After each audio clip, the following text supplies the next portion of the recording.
खबर आजमगढ़ जनपद से, जहां बुरहानपुर तहसील के आम आदमी पार्टी कार्यालय पर आम आदमी पार्टी के वरिष्ठ नेता काली प्रसाद सिंह द्वारा प्रेस वार्ता का आयोजन किया गया। उन्होंने देश में बढ़ रहे अपराध पर चिंता जताते हुए कहा कि देश व प्रदेश की सरकार पूरी तरह से अंधी बहरी हो चुकी है। देश में जंगल कानून में व्याप्त है। आम आदमी पार्टी के बारे में कार्यकर्ताओं को संबोधित करते हुए कहा कि दिल्ली के मुख्यमंत्री अरविंद केजरीवाल के निर्देश पर यूपी में भी आम आदमी पार्टी विधानसभा चुनाव लड़ेगी। देश में बढ़ रही महंगाई पर भी उन्होंने चिंता जताई और कहा कि आगामी विधानसभा चुनाव में आम आदमी पार्टी पूर्ण बहुमत से उत्तर प्रदेश में सरकार बनाएगी। पार्टी के वरिष्ठ पदाधिकारियों द्वारा मुझे अतरौलिया विधानसभा चुनाव से चुनाव लड़ने के लिए कहा जा रहा है। पार्टी के पदाधिकारियों के सम्मान के लिए मैं अतरौलिया से विधानसभा प्रत्याशी बनकर चुनाव लड़कर पार्टी को बड़ी जीत दिलाऊंगा। उत्तर प्रदेश का मुख्यमंत्री दिल्ली के मुख्यमंत्री अरविंद केजरीवाल के नेतृत्व में बनाया जाएगा। Doctor Kali Prasad Singh TPS memorial convent public school का प्रबंधक हूँ और अपने को समाज सेवी समझता हूँ। समझते हैं कि काम करते हो और समाज सेवी के आधार पर मेरे द्वारा सब तमाम काम किया जा रहा है। मेरी इच्छा है कि जो ये भ्रष्टाचार हो रहा है, तमाम लोग भ्रष्टाचार कर रहे हैं, उनके खिलाफ मैं कुछ बोलूं। और मुझे आम आदमी पार्टी से लोग उत्साहित करके प्रोत्साहन दे करके ये कह रहे हैं कि आप विधानसभा अतरौलिया से आप चुनाव लड़ जाइए। अच्छा, आप आम आदमी पार्टी से कहीं चुनाव लड़ना चाहते हैं? क्या आपके मन में कुछ है कि ये इस पार्टी में भ्रष्टाचार नहीं है? आम आदमी पार्टी में आप देख रहे हैं सर जी कि केजरीवाल जी का संचालन आप देख रहे हैं, उनके कर्तव्य की निष्ठा को देख रहे हैं आप। इस हिसाब से मैं चाहता हूं कि केजरीवाल के आधार पर मैं यहाँ की जनता को दिखा सकूं कि दिल्ली में क्या हो रहा है और हमारे यूपी में क्या हो रहा है। मैं कुछ बदलाव लाना चाहता हूँ। अच्छा, आम आदमी का ग्राफ इस समय काफ़ी देखने को मिल रहा है। यूपी में भी आम आदमी पार्टी के लोग चाह रहे हैं बहुत, लेकिन अभी मजबूत स्थिति में कहीं ऐसा दिखाई दे रहा है कि मजबूत स्थिति में नहीं है। इस पे आप आपकी क्या नहीं नहीं, ये तो गलत बात है। आप महोदय जो बोल रहे हैं कि मजबूत स्थिति में नहीं है, संजय सिंह द्वारा तमाम आजमगढ़ में अधिवेशन किया गया, तमाम बड़ी बड़ी मीटिंग की गई, तमाम भ्रष्टाचार के खिलाफ लोग बोले। और आप देख रहे हैं कि दिल्ली में बिजली पूरा माफ़ हो चुकी है। हमारे यहाँ तो आदित्यनाथ जोगी जी, माननीय आदित्यनाथ जोगी जी बिजली माफ़ करने की घोषणा जो किए हैं लोग। मेरे कहने का मतलब जो आम पार्टी के विचार पर लोग दिल्ली की ही सरकार की नकल, दिल्ली के लोग की नकल करके ही यहाँ पर बिजली माफ़ करना चाहते हैं। सरकार के बारे में हम कुछ आपसे प्रश्न पूछ रहे हैं। जैसे गड्ढा मुक्त रोड की बात करते हैं, भ्रष्टाचार मुक्त की बात करते हैं, तो आप जहाँ जिस क्षेत्र से बिलोंग करते, क्या वहाँ की सड़कें हमको लगता है चमचमा रही होंगी? सारी चीज़ें जो दुर्व्यवस्थाएं जिसको लोग कहते हैं कि सरकार में सारी दुर्व्यवस्थाएं ख़त्म हो चुकी हैं। आपकी क्या राय है कि आप इस पर क्या परिदृश्य डालेंगे अपने हिसाब से? देखिए, हम आपको बता रहे हैं अतीत से वर्तमान का संवादी इतिहास है। अतीत को कोई देखा नहीं है, लेकिन जो इस समय की परिस्थिति है वो हम लोग देख रहे हैं कि गड्ढा मुक्त वाली जो बात कर रहे हैं, सही बात है, गड्ढा मुक्त हो गया है। अब कहीं अरौला से लेकर के बसई मार्ग पर गड्ढा नहीं मुक्त हुआ है, तो उसका एक एग्जाम्पल कोई नहीं आता है। जोगी सरकार में तमाम ऐसे सड़कें थी जो गड्ढा मुक्त हो गई हैं। ऐसी कोई बात नहीं है कि गड्ढा मुक्त नहीं हुआ है। गरीबी रेखा से लोग जुड़ गए हैं, तमाम लोग गरीब आदमी राशन पा रहे हैं और गोदाम से राशन ले आ रहे हैं, आराम से उसको वितरण कर रहे हैं। कोई परेशानी नहीं है। कोई परेशानी नहीं, तो कहाँ भ्रष्टाचार है? तो भ्रष्टाचार कहाँ है? भ्रष्टाचार तो राम राज तो आ गया। कहा है ना कि सामने हो या आड़ हो, सूखा हो या बाढ़ हो, जो 50% लेता है वही सच्चा नेता है।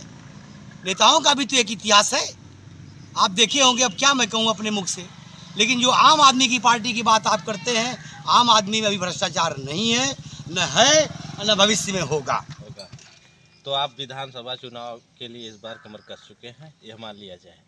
लोग बार बार उत्साहित कर रहे हैं। मैं अपने परिजनों से, अपने साथियों से, अपने घनिष्ठ मित्रों से सलाह ले रहा हूं कि मैं भी आम आदमी पार्टी से चुनाव लड़ जाऊं। क्या अतरौलिया विधानसभा क्षेत्र ही होगा कि जिले की कोई भी? नहीं, अतरौलिया भाई जिले का कैसे मालूम है? अतरौलिया तो हमारा विधानसभा क्षेत्र है। अतरौलिया विधानसभा क्षेत्र से हम चुनाव लड़ने की तैयारी कर रहे हैं। ठीक का काम विधिक थी। अच्छा, हमारे ग्रामीणों का आरोप है नाले पे। हाँ, ग्राम प्रधान और अन्य लोग शिकायत किए। मैं तुरंत तत्काल कहा कि मैं पहुंच रहा हूं। 5 मिनट में अंदर मैं प्रधान जी के पास आया और समस्या जहाँ है मैंने कहा वहाँ ले चलिए। तो बताया गया कि विद्यालय के पास बहुत कूड़ा कबाड़ा हो गया है, जिसकी वजह से पानी की रुकावट है, फसलों का नुकसान हो रहा है। ऐसी स्थिति में प्रबंधक महोदय को मैं बुलवाया हूँ और प्रबंधक महोदय को सख्त हिदायत दिया कि किसी भी हालत में अतिक्रमण मुक्त होना चाहिए, इसमें कोई गड्ढा या उसमें कूड़ा कबाड़ा नहीं रहना चाहिए, जिससे पानी सुचारू रूप से बह सके और किसानों का नुकसान न हो, क्योंकि फसल का नुकसान तो कतई नहीं होना चाहिए। और एक हिदायत मैंने पूरे गांव को दिया है इसके पहले कि किसी भी माने में जो जलमग्न भूमियां हैं, तालाब, पोखरा, गढ़ी, नाला, नूली, ये किसी भी स्थिति में कोई अतिक्रमण ना करे। यदि अतिक्रमण करता है तो तुरंत उसके विरुद्ध कार्यवाही भी की जाएगी और शासनादेश के अनुसार तत्काल उसको झड़वाया जाएगा, साफ करवाया जाएगा। यहाँ पे आश्वासन आपके द्वारा दिया गया है। हाँ प्रबंधक जी, आप बताइए ये कब साफ हो जा रहा है? हर बीसवार को मेला लगता है, तो उनसे कहा जाता है एक किनारे खड़ा करने के लिए, वो लोग रोड पे खड़ा कर देते हैं। अच्छा। तो और गाँव- यहाँ की समस्या जो कब से है, ये गंदगी और मतलब ये पानी, इससे कई सालों से है। तो इसकी शिकायत आपने कभी किया है? मैं तो अब हुआ हूँ, आज देखा हूँ। अच्छा, अभी आप प्रधान नए हुए हैं, हाँ। इसके पहले समस्याएं तो रही होंगी पहले से ही। हाँ, तो इनके पहले इनके ही थे ना वो शमीम अच्छा। हमीदा। अब वो लोग क्या किए क्या नहीं किए, तो उसको हमेशा पानी बहता है नाला में, इसलिए उसकी सफाई नहीं हो पाता है। तो इनसे हम कह रहे हैं कुछ दिन के लिए नाले के पानी बंद कर दिया जाए, तभी उसमें जैसे भी आदमी जाएंगे। उसको गहरा करना है, चौड़ा हाँ, भी करना है। हाँ, चौड़ा भी करना है, गहरा भी। लगभग नाला कितना है? और जो जितनी पटरियां हैं पटरिया बनवा देंगे, बीचों बीच नाला जाएगा। यानी कोई दिक्कत होगा तो आदमी पटरी दर के अपना जाके जो उसमें रुकेगा उसको साफ कर लेगा। है? ठीक ठीक ठीक, बहुत सुंदर। इससे तो वातावरण भी शुद्ध हो हाँ, जाएगा। और यहाँ पे कारीगर साहब भी आए, क्या इनकी बातों से आप सहमत हैं कि ये कूड़ा करकट ये सारी चीज़ें जो भी हैं, अंबार गंदगी का अंबार आपके विद्यालय के द्वारा हुआ है, इसकी साफ़ सफाई कब तक करवा रहे हैं? आज शाम तक करा देते हैं। आज शाम तक। और नाले पे जो अतिक्रमण है, अतिक्रमण नपवा दें, जितना है उतना हम छोड़ देते हैं। अच्छा, बिना नाप जो कि नहीं, मैंने नाप जो कि तो हमने अपनी समझ से छोड़ के बनाया है, लेकिन अगर उसमें कमी है, हमारे आदमियों ने कमी किया है, तो इसके लिए हम तो तैयार, हम कह रहे हैं लेखपाल साहब से नपवा लेते हैं, तो एक में नपवा दे के पूरे पर छोड़ देंगे। काहे अच्छा, कि स्वच्छता के प्रति जैसे आप विद्यालय चला रहे हैं, सरकार की मंशा है कि स्वच्छ भारत मिशन पहली उद्देश्य सरकार का, इस पे क्या आपकी राय? कभी आपको नहीं लगा कि ऐसा होना चाहिए? स्वच्छता क्यों नज़रअंदाज किया? इतने लंबे समय? नहीं, हमारा विद्यालय है, उसके बाद खाली ज़मीन है, उसके बाद सड़क है, उसके बाद नाले के बगल की ज़मीन है, उसके बाद नाला है।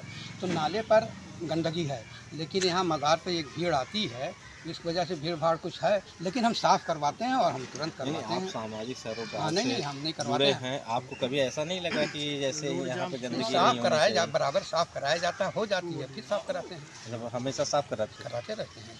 चलिए, अच्छा, ठीक है। जी जी।